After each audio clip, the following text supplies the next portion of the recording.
welcome to the Psychopathology Summit 2018. Thank you so much for joining us. I'm your host, Dr. Eva Detko, and my guest for this session is Elizabeth Rosner. Elizabeth is a best-selling novelist, poet, and essayist. Her first book of nonfiction, Survivor Cafe, The Legacy of Trauma and the Labyrinth of Memory, was featured on NPR and in the New York Times. And it was a finalist for a National Jewish Book Award and named one of the best books of 2017 by the SF Chronicle.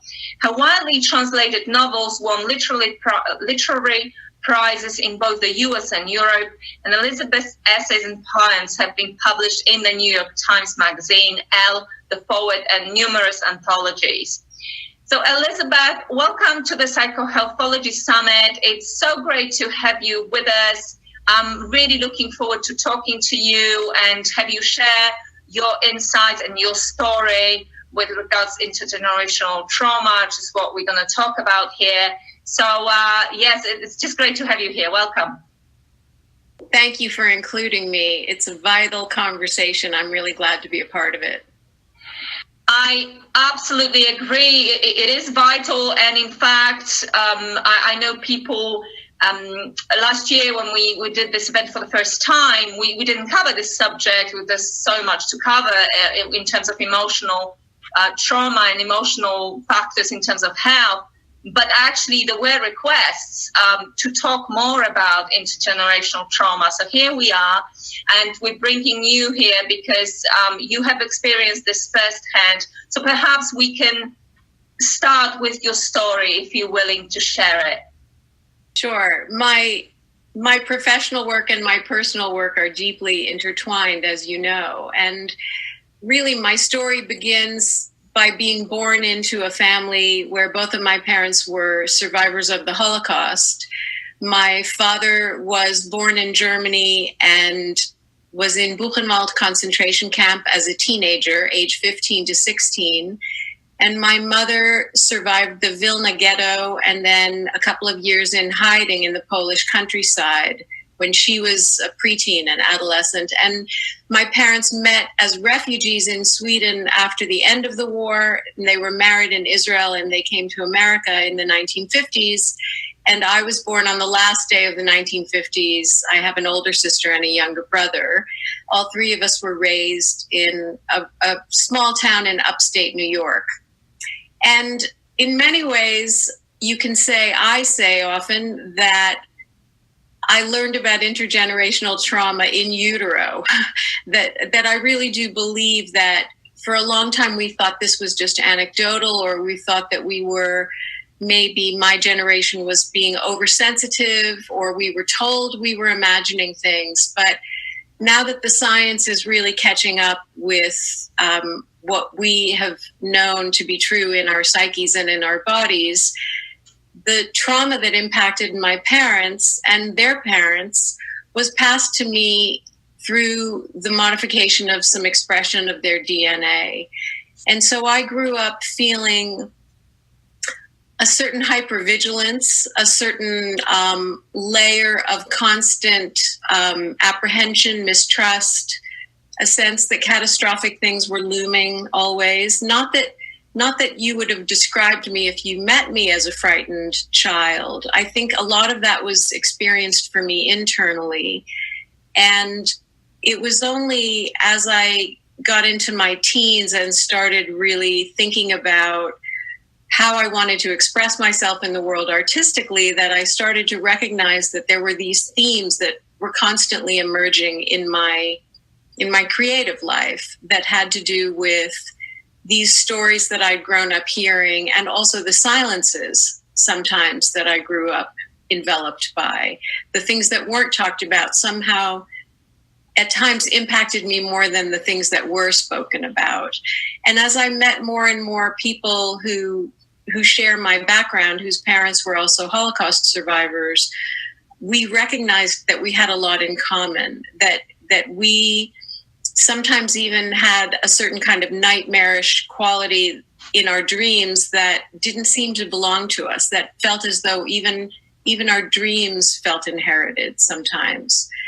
And even though I I would sometimes meet people who would say they didn't even know their parents had been in concentration camps until they reached their late teens, that their parents had even tried to protect them from that history, that these were feelings we carried regardless of whether they had been spoken about or not, whether the trauma was overtly shared or not. And when I became a writer when I was in my early 20s, and I was writing fiction for a while, but even in my fiction, this hovering set of images of Holocaust and how the subsequent generations kept on feeling its presence or trying to push it away seemed very, very present even in my fiction. And it's in this most recent book of mine, this book of nonfiction, that I started to really immerse myself in the research, not only of how the Holocaust impacted generations afterwards, but other genocides, other atrocities, and the ways that we all now are challenged by increasing our awareness, recognition of these issues, and then the question of how do we help each other transform that legacy? Yeah, and I think it's definitely worth emphasizing here that obviously in your case, we're talking about the worst genocide in history. But at the same time, people need to realize that even if they don't necessarily have that in their family history, whether it's the Second World War itself, whether it's abuse, whether it's natural disasters or being in the shooting or other genocide for that matter, or slavery, any really type of trauma, to be quite fair, can affect the subsequent generations and does affect us.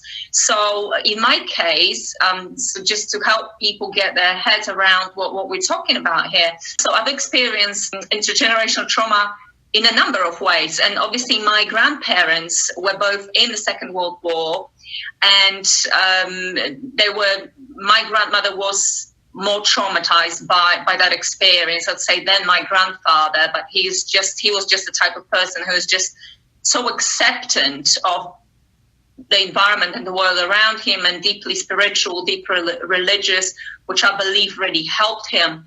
But my grandmother was extremely traumatized and remained so pretty much most of her life until she died.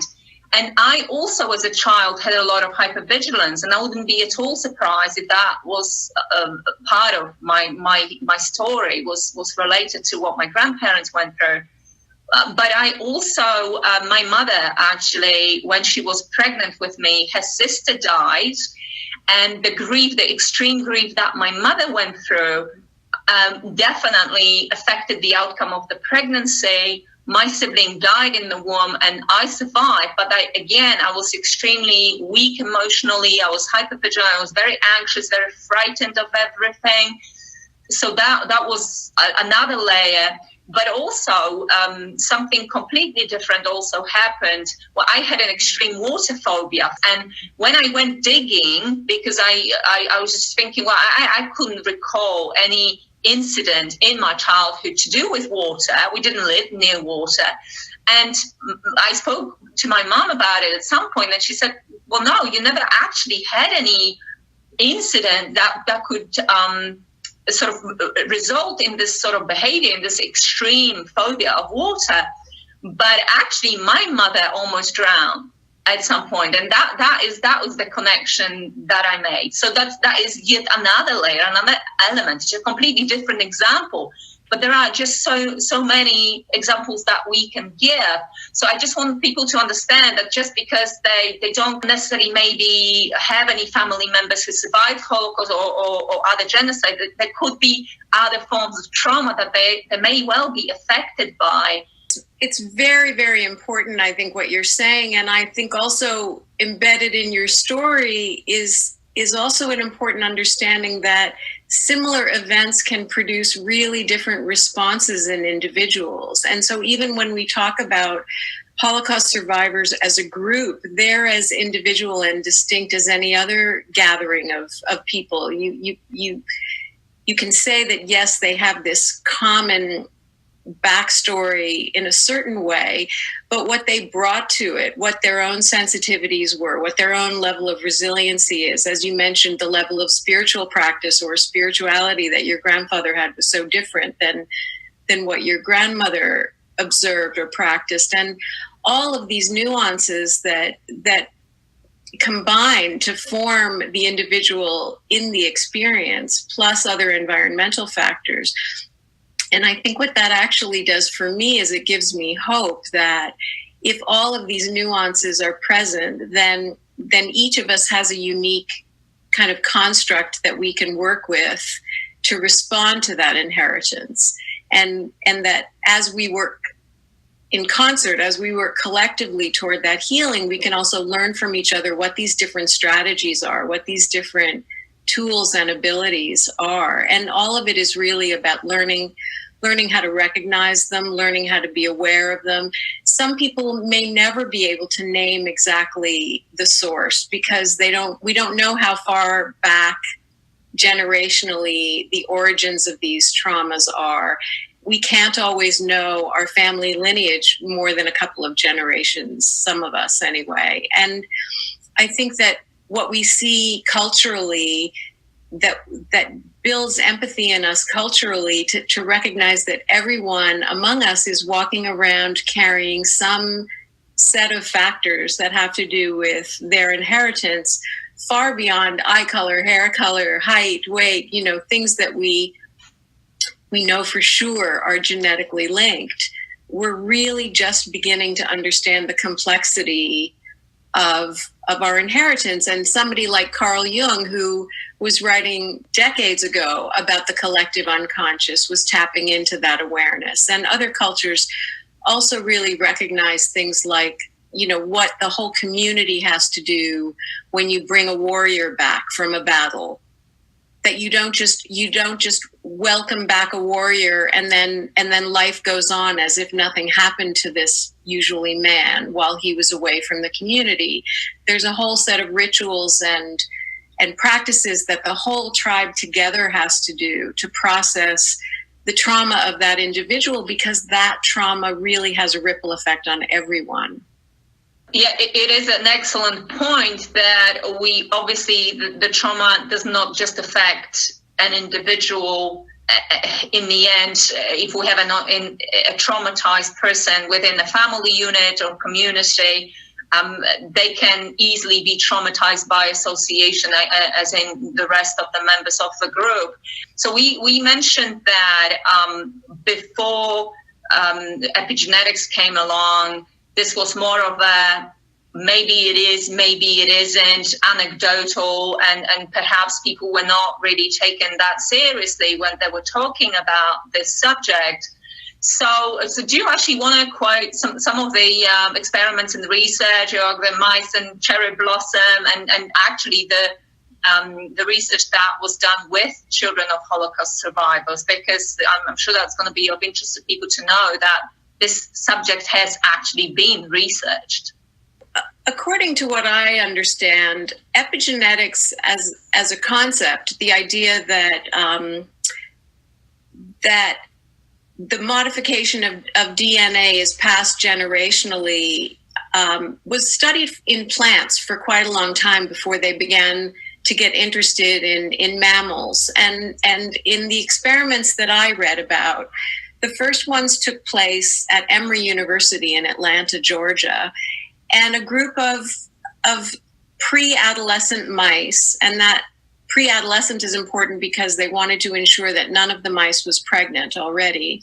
So pre-adolescent mice were exposed to the scent of cherry blossom, which is a chemical compound that can be used in the laboratory, exposed to the scent of cherry blossom and simultaneously given an electric shock.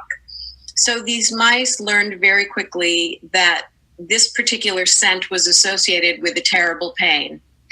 And they quickly learned to panic and be frightened at the presence just of the smell because they were expecting the shock. Well, 3 and 4 generations of mice later, when these descendant mice were exposed to cherry blossom for the first time, they panicked as if they knew that there was a pain association with this smell, even though they had never experienced the shock, nor had they ever smelled the smell, nor had they ever witnessed other mice being exposed to the smell and the shock. So the researchers concluded that somehow this information was passed to them genetically. And when researchers in New York City and also in Israel were studying Holocaust survivor families, the grandchildren of the survivors were showing up with symptoms of PTSD that the researchers felt were inexplicable by any other means than this same kind of transmission. So the samples are rather small. They're small groups of human beings that have been studied so far. And of course, we know that humans don't reproduce as rapidly as mice. So it's very difficult to say how many generations can we study simultaneously. How rapidly does this transmission occur? For how long does it last? But it seems to be quite definitive, although there are people in the psychotherapeutic community, for example, who say, oh, we believe this is really an environmental situation. We don't believe it's biological. And yet the molecular biologist, Dr. Rachel Yehuda, who is one of the leaders of the Holocaust family study, she's quite convinced that this is real, even though sometimes people say to me, well, you know, how can you defend this science? Well, I'm not a scientist. I'm really just representing the research as a student, as a scholar myself. But because we were talking earlier about the way that it does tend to really coincide with what we've experienced anecdotally and what seemingly we share in common with other multi-generational trauma victims and survivors, there seems to be a lot of evidence to support this. And what Dr. Yehuda was focusing on were cortisol levels. So cortisol levels were noted to be either extremely high or extremely low sometimes in Holocaust survivors and in their subsequent offspring, so their children, their grandchildren. And this was not within the range of normal. These were way outside the range of normal. And the idea was, you know, how could these grandchildren be having the same kind of stress responses when they themselves were not traumatized? So the conversation about epigenetics is really ongoing right now. There are more studies being done on other groups, on larger samples, larger populations. But it seems to me that, you know, even when a small study produces some information that seems not just to overturn our understanding, but to actually support our understanding, I think that's what we're talking about, is that people of my generation, for example, are saying, finally, people are going to believe us now because there's empirical evidence for what we've known to be true for a long time. Yes, and from my point of view, I know what I work with, and I've got examples and case studies that are undeniable. And so therefore, I'm a physiologist, I'm a scientist as well by training. And I completely, I'm on board with this concept. And I'm also, this is also supported by my clinical experience. So to me, it is very important that we do consider this, that we do acknowledge that this is real. And more importantly, then we actually take steps to help people heal and help people perhaps understand that is what's happening for them. They may well have traumas from their early life and even adult life, etc. But there's just so many different facets and so many different levels when we're talking about healing trauma. And it may just be that for some people, this will be the important element that they need to address in order to heal fully, both mentally and physically, because of course, as we know, if you have unresolved emotional trauma, sooner or later you will start having physical manifestations of that. So that's why it's so important, and so that's why I don't think we can afford to overlook this. So, but of course, yes, there will be more research, and I'm sure it will just be validating and confirming what we're saying right now. So, what I actually wanted to also talk about is when it comes to collective trauma. We want to strike a balance, isn't it? We want to strike a balance between honoring, acknowledging, validating what people went through and people who are, still going through it in some cases. But there needs to be a balance between that and actually not re-traumatizing people, isn't it? It's actually quite important, because it may not be right for everybody to be speaking their truth and acknowledging and validating all of that. That may not be right for everybody. So, yeah, I just wonder whether you can speak to that, because I know you've got some insights. Sure. I think because I was doing such a multicultural study, really, of the histories of genocide in other cultures and times and place, and also some of the different cultural responses. I was looking at the Rwandan genocide, for example, that took place in the 90s, where during a 4-month period, somewhere between 800,000 and 1 million Tutsis were murdered by their Hutu neighbors. And also, much more widely known, probably, the killing fields of the Khmer Rouge in Cambodia. So in these cultures, distinct from one another and very distinct from the West as well, how the survivors dealt with the aftermath really varied quite a lot. And in certain cultures, verbalizing one's suffering really just isn't part of the cultural norm. Or there are more, as you mentioned earlier, spiritual responses that are more appropriate in those cultures. There's a certain kind of stoicism, let's say, among the Japanese after Hiroshima and Nagasaki that silenced the survivors for quite a long time, that never spoke about their experiences, sometimes out of fear that there would be a stigma associated with their having been exposed to so much radiation, that they didn't want their children to be burdened by that stigma. They feared that people wouldn't marry their children if they knew that they might carry some residue of radiation exposure and therefore genetic damage. So I think, that's on the big scale, on the macro scale, how cultural responses can vary. But I think also individual responses vary. And the idea that it isn't one size fits all for a healing strategy, that to respect a cultural set of practices and also to offer, say, an array of tools or an array of possible approaches to healing. I think one of the things we're learning now is how early this trauma can be experienced in the earliest stages of childhood, and how important it is to address that as soon as possible, rather than waiting for adulthood to see if something manifests.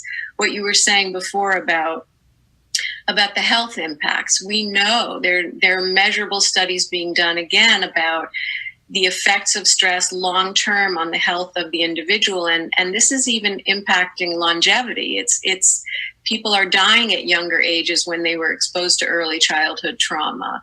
And so I think the more we understand about the different ways that trauma manifests in individuals, and whatever the cultural milieu is that they've inherited as well, how do we respectfully and really sensitively address different kinds of trauma in different kinds of situations with different types of individuals.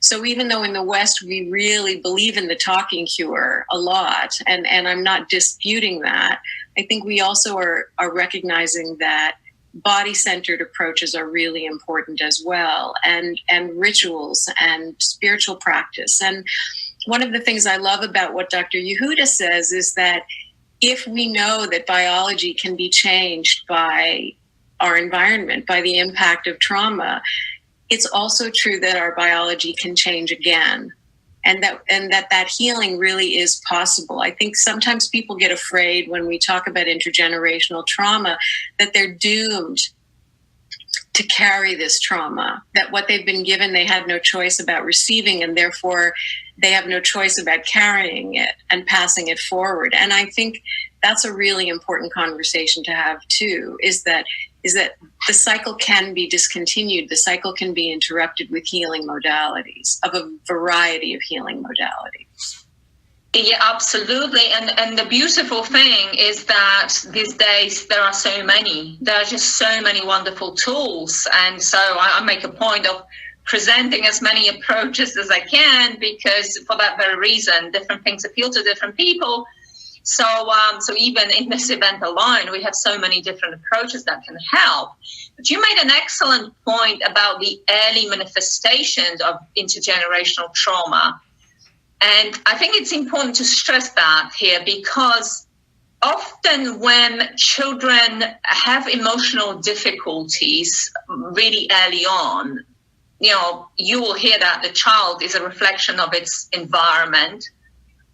And oftentimes it's going to be exactly to do with what's actually happening. They're having this download because obviously they can't process things rationally or logically at sort of 0 to 7. So they're just downloading what's given to them. But every now and again, you come across a situation where a child has emotional difficulties, be it anxiety, fears, all sorts of things like that. And yet, as a psychotherapist, I'm looking at the family, particularly if I know the family, I'm thinking, well, where is this coming from? Because I can't see the patterns. I can't see that reflected in the family environment. So where is this coming from? And I mean, this is, when we come across something like that, we really have to be thinking going further back. So it's a very good point, because yes, it's true that, personally myself, like I mentioned earlier, to me was from the word go. From the moment I was born, I was already very ultra sensitive to different stimuli and stuff like that. I have now healed that. It's a completely different story, but of course it took me years to even figure it out, but it is possible, and that's the bottom line. But yes, I think the point of it manifesting potentially very early in somebody's life is a very valid one.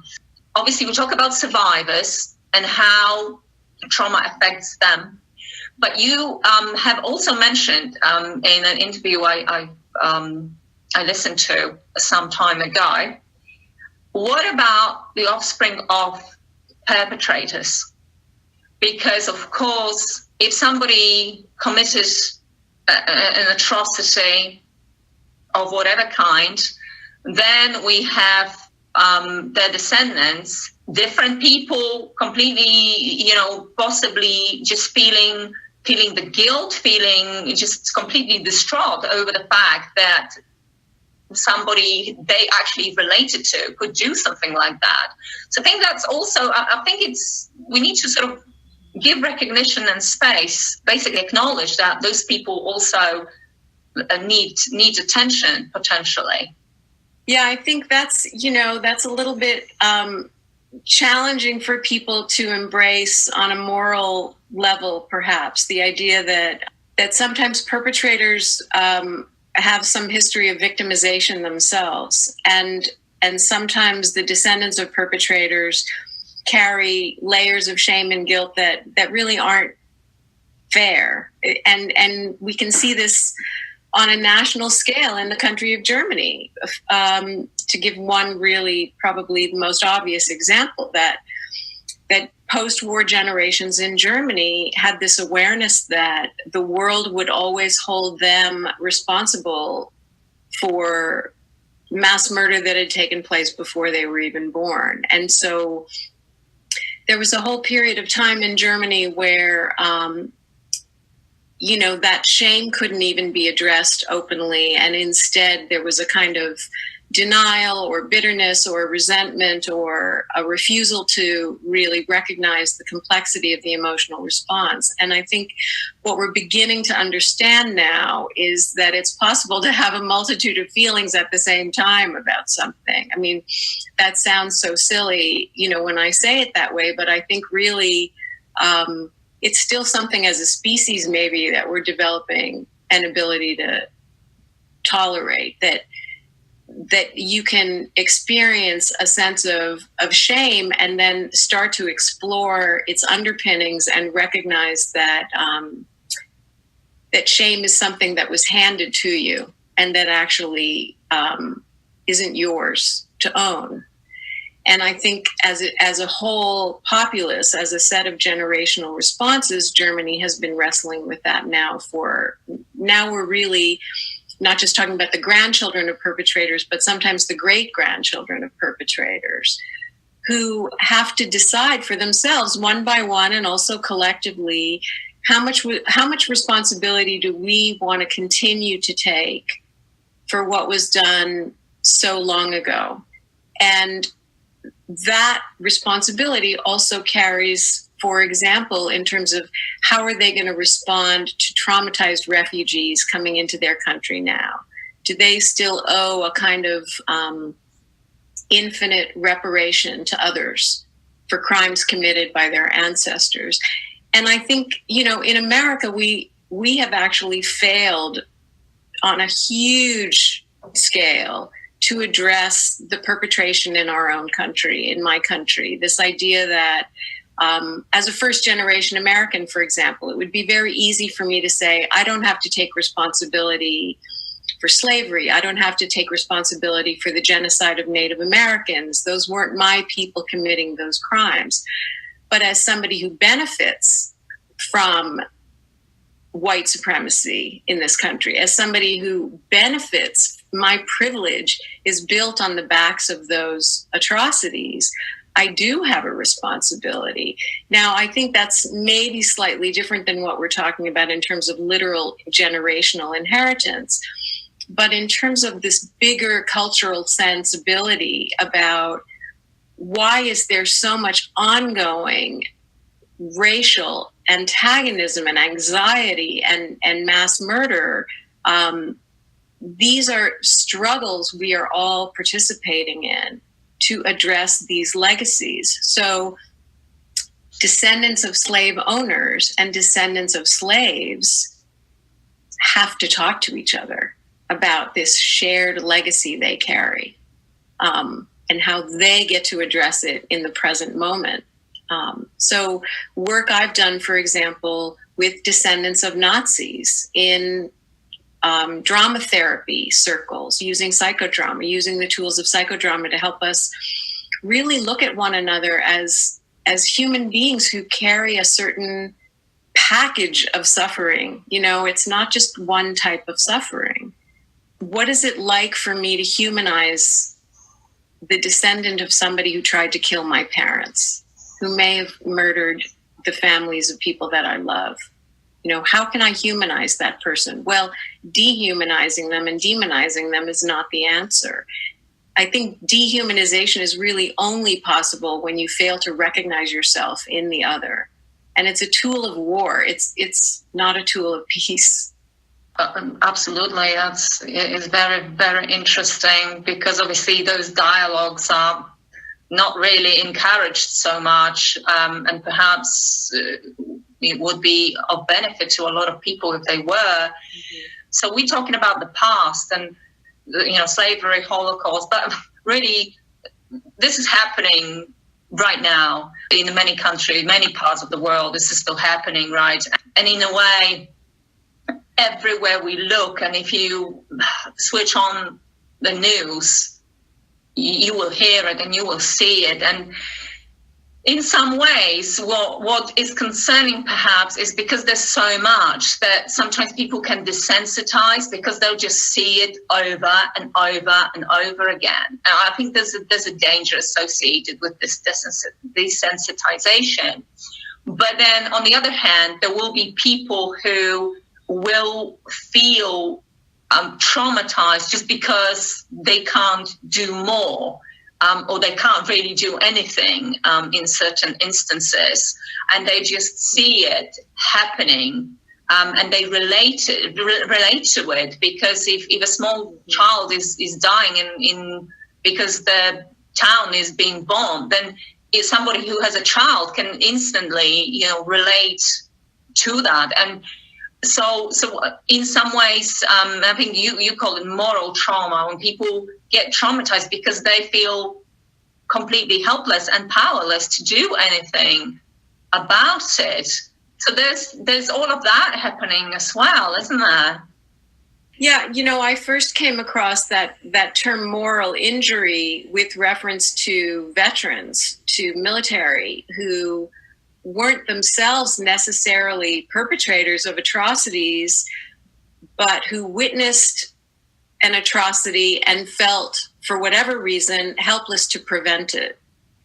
And they returned from that experience carrying what therapists discovered was a level of moral injury that made it almost impossible for them to live with themselves, not having actually done the action itself, but feeling their own helplessness to prevent something. And I think you can apply that absolutely to the present moment and the way so many of us feel when we are witnessing, sometimes from a great remove, from the distance of thousands and thousands of miles away, witnessing by way of media these horrific events, the genocide of the Rohingya in Myanmar that's currently ongoing and being denied by the Myanmar government, and the refugee crisis throughout the Middle East and into Europe and in parts of the world we may not even know about except by rumor or hearsay, where we can't even get the images or the facts directly.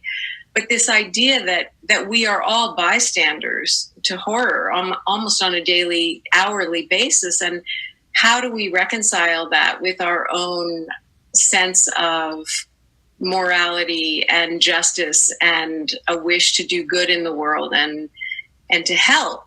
And so I think, again, each of us has to reckon with our level of capacity, that there really is something that we call compassion fatigue, where people just, we can make ourselves sick, literally sick, with our own internalizing of that level of horror and stress, where we can't do anything to stop it or to minimize it. So I think that, there are those of us who will fly to a war-torn country to intervene and offer help. There are those of us who will, offer other kinds of resources if we have them available to us. And even during the war in Vietnam, there were people who weren't just conscientious objectors, but who went to the forest and meditated. That was their way of trying to contribute to the end of the war.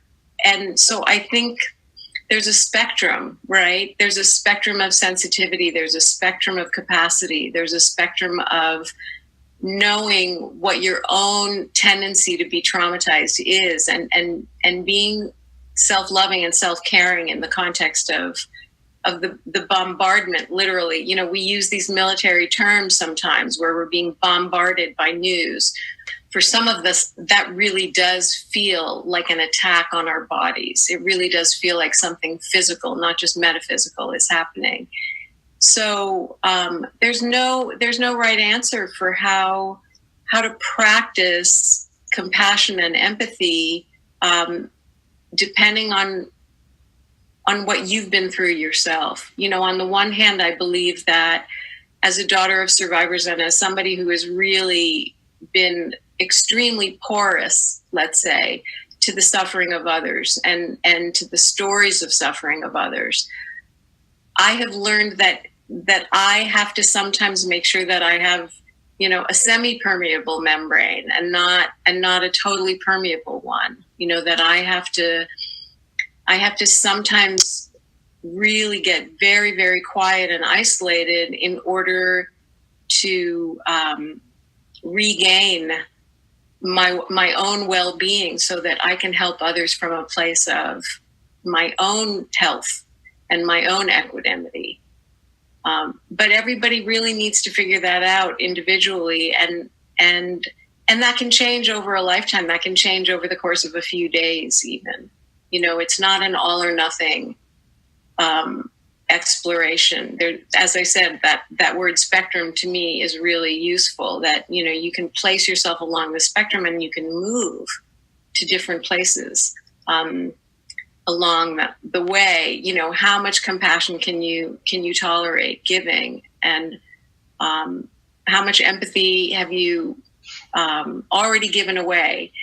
When the people who were working on building the museum in Manhattan at Ground Zero, the 9/11 memorial, there were volunteers who were listening to the recordings that people made as they were in the towers knowing they were going to die, unable to escape. And the woman who was organizing that group of volunteers said that she noticed that many of them were becoming what she called sick with listening. And I think that that phrase applies to a lot of the way we feel right now, sick with watching, sick with listening. That helplessness, that sense of being overwhelmed by horror and feeling unable to save anyone can be devastating to our own bodies and our own psyches. Yeah, because in the end, we are talking about the secondary trauma, but it's trauma nonetheless. And so we, again, we can't ignore this. And when you're talking about this sort of compassion fatigue and just generally people making themselves sick because they feel traumatized by the simple fact that there's not a lot they can do. And what I wanted to add to that is, of course, when people deal with chronic illness, they are in the state of chronic illness oftentimes because they are, some people obviously are empaths. Some obviously people get where they get to for different reasons. But if you're one of these people who you know that one of the reasons why you are chronically ill is because you're just feeling everybody's pain and everybody's suffering, and you really absorb it, and you, as you said, too permeable, and it affects you hugely, then of course this is just something that you need to be extra aware of, because if you're trying to heal your autoimmune condition, then you need that extra awareness. And perhaps in your case, really dosing very carefully what you are exposed to is going to be an important aspect of your emotional healing and your physical healing. But also, what as you was talking, I also wanted for people who may be watching who are actually struggling with moral injury and moral trauma, and they feel like they're not really quite coping emotionally with everything that's happening in the world. I would like to refer to the interview I did with Lynn McTaggart and her intention experiments, because it may just help somebody to be part of a group that will send healing, for instance, and intention for peace and healing for the people who are affected in those different parts of the world. So that is just one example of how we can feel that a little bit more empowered if we perhaps engage in this sort of initiatives. So actually to end with, what I wanted to ask you is, you mentioned dehumanizing, and obviously there will be different things that we can all do and be more aware of, on every one of us, to play a positive role in healing collective trauma. So do you have sort of recommendations for what people can do? And if we get that right, we sort of on the right track to making this world a bit of a better place, right? Well, thank you for giving me the chance. Thanks for the chance to offer up a bit of my own experience here. I was thinking as you were speaking just now about an epiphany I had recently that really I've known on some level, but it really seemed to come fully into my awareness when I was recognizing that my own creative life was really starting to feel threatened by the amount of sort of despair I was feeling about the conditions of the world. I was really starting to feel as though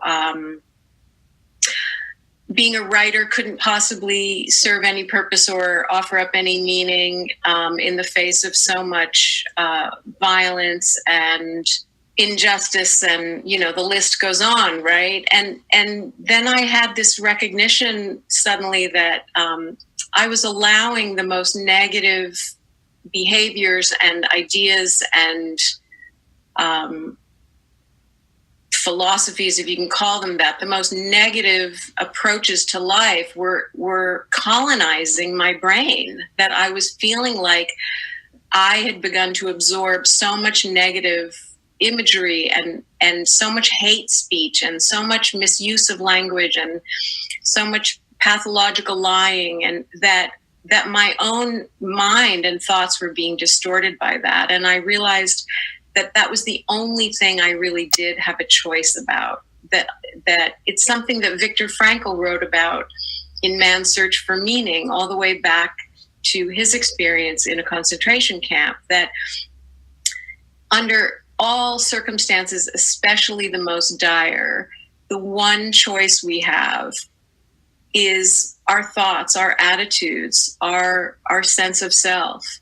And that I really, in that moment of remembering that, I thought, I can't let them kill my mind. I can't let them kill my spirit. And by them, I mean everybody out there doing harm. And that the one thing I can do is really maintain my own sense of hope and my own sense of joy and my own sense of creativity and optimism and belief that goodness will prevail, as naive as that may sound, that as a living example, and that my parents exemplified that for me, and my father, who's still alive, continues to exemplify that for me, that no matter how terrible things are, you can still believe they'll get better, and you can still have hope, and you can still contribute to the possibility of making things better in whatever form. For me, that takes the form of writing my books and not just telling my own story, but telling the stories of others and listening to the stories of others to the best of my ability. Those are all ways that I maintain my own sense of purpose and beauty and being a contributing member of the human species, the human race, and to just do my one small part, but to really resist that internalizing of the horror and internalizing of the damage, and to release that in some way that feels holy to me, so that I can be restored to the place of goodness inside myself.